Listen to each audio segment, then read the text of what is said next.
नमस्कार दोस्तों, मेरा नाम है अनमोल और आपका स्वागत है हमारे यूट्यूब चैनल अनमोल ज्ञान दर्पण में। दोस्तों, आज मैं आपके लिए किसान की होशियार बेटी की कहानी लेकर आया हूँ। अगर आपको वीडियो अच्छी लगती है तो उसको लाइक करें और ज़्यादा से ज़्यादा शेयर करें। अगर आप हमारे चैनल पर नए हैं तो इसको सब्सक्राइब कर लीजिए। तो वीडियो को शुरू करते हैं। एक समय की बात है, रामपुर गाँव में बलदेव नाम का एक किसान रहता था। उसकी एक बेटी थी जिसका नाम मीना था, जो बहुत ही सुंदर और होशियार थी। बलदेव के खेत जमींदार के पास गिरवी रखे हुए थे। बलदेव खेतों में मेहनत करके अपने घर का गुजारा करता था। उसने 3-4 महीने खेत में काम करके एक अच्छी सी फसल उगाई थी, जो फसल अब पूरी तरह से तैयार हो चुकी थी। बलदेव ने अपनी सारी फसल को बेचकर पैसे कमा लिए। बलदेव फसल बेचकर जो पैसे मिलते थे उसके 3 हिस्से लगाता था। एक हिस्सा वह घर के खर्च के लिए रखता था और दूसरा हिस्सा जमींदार को ब्याज के रूप में देता था और तीसरा हिस्सा अपनी बेटी मीना की शादी के लिए अलग रख देता था।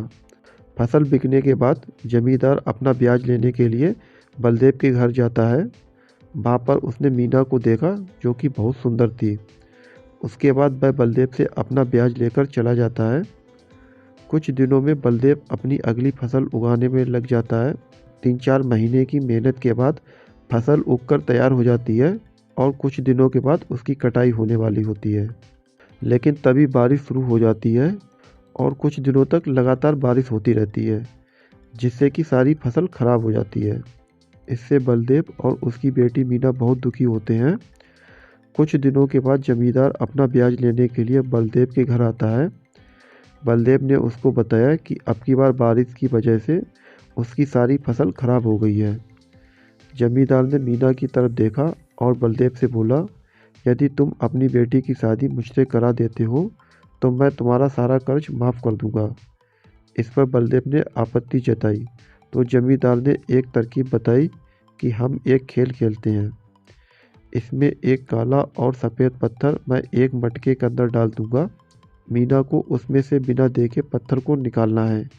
यदि वह काला पत्थर निकालेगी तो मीना को मुझसे शादी करनी होगी और मैं तुम्हारा सारा कर्ज माफ़ कर दूंगा। और यदि वह सफ़ेद पत्थर निकालेगी तो उसको मुझसे शादी नहीं करनी पड़ेगी और मैं तुम्हारा सारा कर्ज माफ़ कर दूंगा। बलदेव को जमींदार का ब्याज भी देना था, इसीलिए वह खेल के लिए हाँ कर देता है। जमींदार बहुत ही धोखेबाज था। उसने ज़मीन से दोनों काले पत्थर लिए और मटके के अंदर डाल दिए। मीना ने उसको दोनों काले पत्थर मटके के अंदर डालते हुए देख लिया। मीना भी बहुत होशियार थी। उसने कुछ देर सोचा और फिर मटके के अंदर से एक पत्थर निकाला और गिरने का बहाना बनाकर ज़मीन में गिर गई और उस पत्थर को बाकी सभी पत्थर में मिला दिया। जमींदार और बलदेव सोचने लगे, जो पत्थर मीना ने उठाया था वह कैसे पता चलेगा।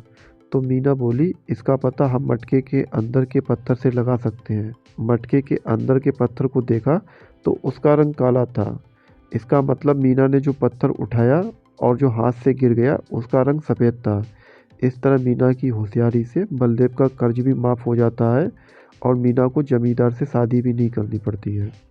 तो दोस्तों, इस कहानी में आपने देखा कि मीना ने कैसे होशियारी करके अपना कर्ज माफ़ कर दिया। तो फ्रेंड्स, कैसी लगी आपको ये कहानी? अगर आपको वीडियो अच्छी लगी तो इसको लाइक करें और ज़्यादा से ज़्यादा शेयर करें। ऐसी रोचक और प्रेरणादायक कहानियों के लिए हमारे चैनल को सब्सक्राइब करें। मिलते हैं आपसे अगली वीडियो में, तब तक के लिए नमस्कार।